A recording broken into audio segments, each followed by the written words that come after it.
Tonton video ini sampai selesai agar Anda tidak gagal paham.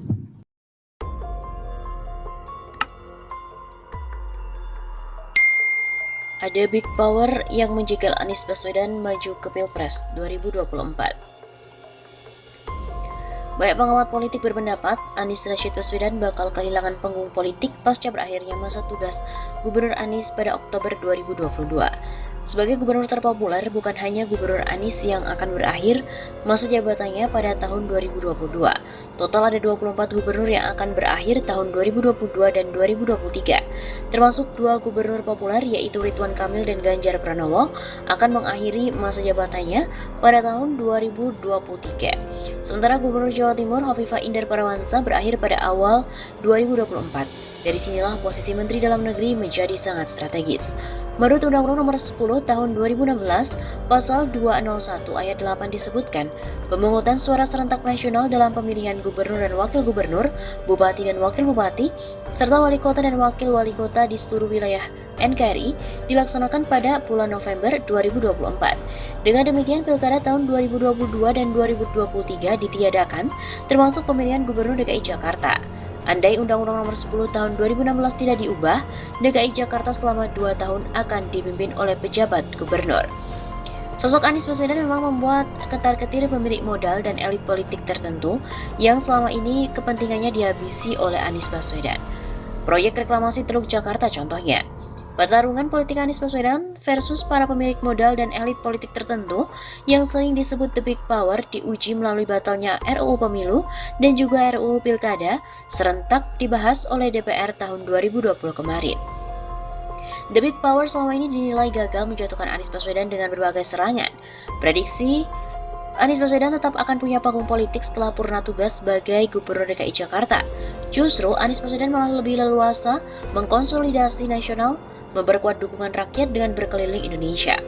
Apalagi event Formula E jadi digelar tahun depan, Juni 2022. Tentu saja ini akan melambungkan nama Anies Baswedan, tidak saja untuk tingkat nasional, bahkan secara mendunia. Inilah yang menjadi kegelisahan mereka yang membuat tidak bisa tidur nyenyak.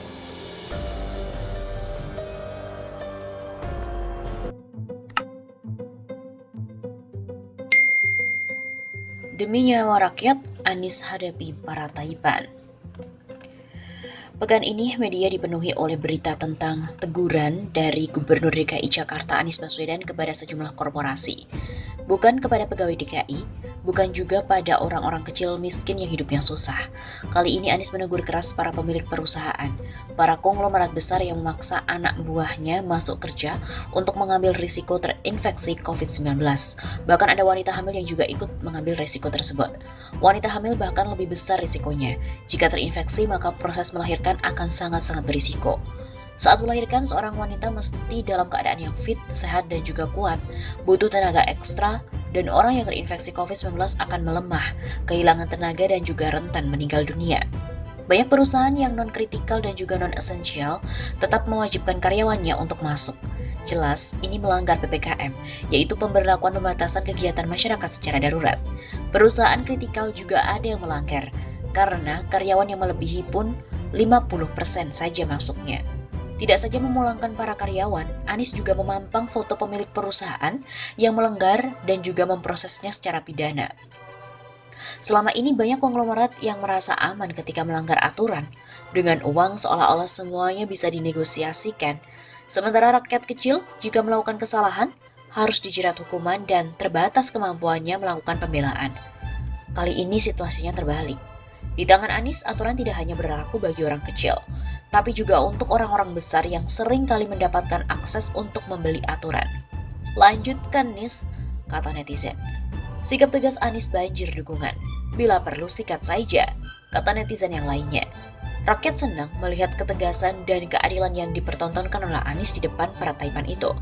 Sanksi bukan untuk memuaskan hati, tapi sanksi untuk menegakkan aturan. Begitu kata Anies. Mau siapa kamu? Sebanyak apa kekayaan dan perusahaanmu? Sebesar apa kekuatan di belakangmu? Melanggar ya tetap melanggar, dan harus ditindak. Hukum harus tegak dan berlaku untuk semua pihak. Kaya, miskin, orang kecil maupun orang besar sama. Begitu kira-kira kalau kita terjemahkan sikap Anies pada hari itu. Anies memang beda, nggak perlu gebrak meja, karena itu tidak pantas dilakukan oleh seorang pemimpin.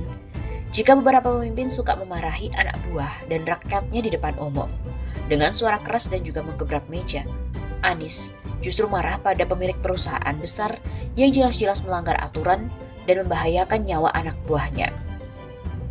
Orang-orang yang seperti bapak ini egois dan tidak bertanggung jawab, kata Anies. Tanpa suara tinggi, hanya atur intonasi yang menunjukkan bahwa Anies sedang serius marahnya. No teriak-teriak, no maki-maki, no gebrak meja. Sikap Anies mungkin saja oleh sejumlah pihak dianggap tidak populer. Bahkan secara politik, ini punya risiko membuat sebagian konglomerat tersinggung dan juga tidak mendukung.